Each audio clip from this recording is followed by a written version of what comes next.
Il est 12h52, l'invité du 12-15, Denis Jacob, secrétaire général du syndicat Alternative Police. Nous allons revenir bien sûr sur les annonces du ministre de l'Intérieur pour mettre fin au racisme et à la violence au sein de la police. C'était hier, et alors que le Premier ministre vient à peine de s'exprimer sur ce sujet depuis Évry. Bonjour Denis Jacob, vous avez donc parlé de dégoût hier après les mots du ministre de l'Intérieur. Est-ce que le Premier ministre vous a un peu rassuré ou du moins apaisé ? Alors, au moment où je vous parle, moi j'ai pris connaissance des déclarations faites dans le cadre de certaines dépêches AFP. Je n'ai pas eu la teneur du discours qui vient de se terminer du Premier ministre.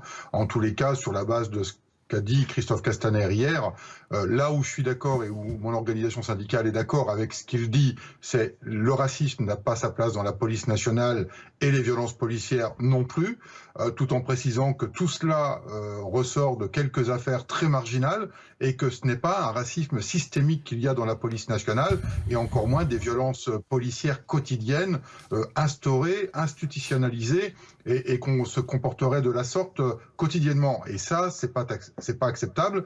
Et je peux vous dire au moment où je vous parle que j'ai des remontées nombreuses depuis hier, depuis les annonces du ministre de l'Intérieur de policiers de terrain. Je peux vous dire que dans les services, c'est la colère. Et quand dans le communiqué de presse de ce matin, je parle de révolte policière, les mots sont mesurés parce qu'on n'est pas loin d'une explosion à l'instar de ce qu'on a connu en 2016, peut-être même voire pire. Et donc, tant qu'on ne nous donnera pas les moyens de travailler dans des conditions optimales de sécurité pour assurer cette sécurité que l'on doit à nos concitoyens, eh bien nous appelons très clairement nos collègues à ne gérer que l'urgence et de ne pas se mettre en insécurité pour eux, parce qu'ils ont des familles et qu'on ne va pas aller au charbon sans qu'on nous donne les moyens de travailler dans de bonnes conditions de sécurité. Denis Jacob, Édouard Philippe a remis au goût du jour une expression qu'on n'entend plus beaucoup ces dernières années, c'est l'expression « gardien de la paix ». Est-ce que c'est un terme que vous vous réappropriez ? Mais on n'a pas à se le réapproprier. On a toujours eu cette valeur de gardien de la paix. Mais pour être gardien de la paix, il faut faire appliquer le respect de l'ordre public.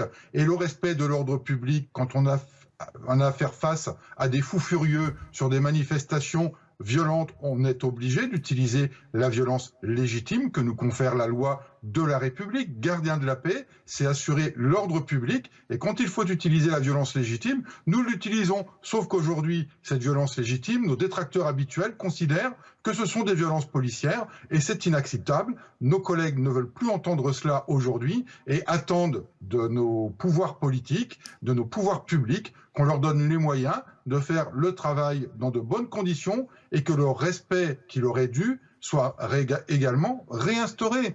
Aujourd'hui, on ne dit pas qu'il ne faut pas changer les méthodes, mais là, on nous annonce la suppression de techniques d'intervention qui nous sont prodiguées en formation depuis des années. On la retire. D'accord, elle est reconnue dangereuse dans certains cas. Là aussi, des cas très marginaux. La clé d'étranglement, qui a quand même majoritairement démontré ses preuves en intervention pour maîtriser des individus récalcitrants. On la supprime. D'accord, elle est reconnue dangereuse, ok. Mais qu'est-ce qu'on nous donne à la place pour pouvoir maîtriser un individu dangereux ? Eh bien, quand on veut le plaquer au sol pour le maîtriser, ou quand on veut lui faire une clé d'étranglement, ça nous permet de le neutraliser rapidement. Demain, on nous enlève ça, on n'a plus aucun moyen de le faire. Eh bien, mes collègues ne se mettront pas en danger pour interpeller un individu tant qu'ils n'auront pas des moyens nécessaires pour le faire dans de bonnes conditions. Donc c'est comme ça que vous allez l'exprimer, si je puis dire, cette colère, pas en manifestant, mais en refusant, par exemple, d'interpeller certains individus dans votre manière de travailler, en fait ? Il y aura deux temps. Pour le moment, nous appelons nos collègues à solliciter la hiérarchie à ce qu'ils soient tous dotés individuellement de caméras piétons, parce que ça, c'est une mesure que l'on soutient et que l'on défend depuis des années, une généralisation de cette caméra piéton, parce que c'est un outil de protection juridique pour mes collègues, pour bien démontrer que leur travail, dans la grande majorité, est fait avec professionnalisme et exemplarité, et non pas ce que l'on peut entendre quotidiennement depuis quelques jours, comme quoi ce serait tout le contraire. Et puis, on demande à nos collègues également de déposer plainte systématiquement pour toute insulte, tout propos raciste, pour toute agression, bien évidemment.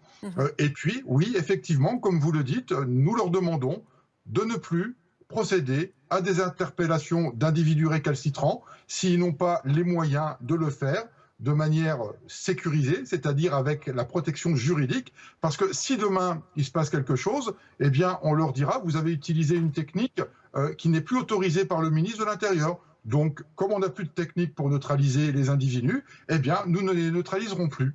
Merci Denis Jacob, merci pour votre réaction sur l'antenne de BFM TV.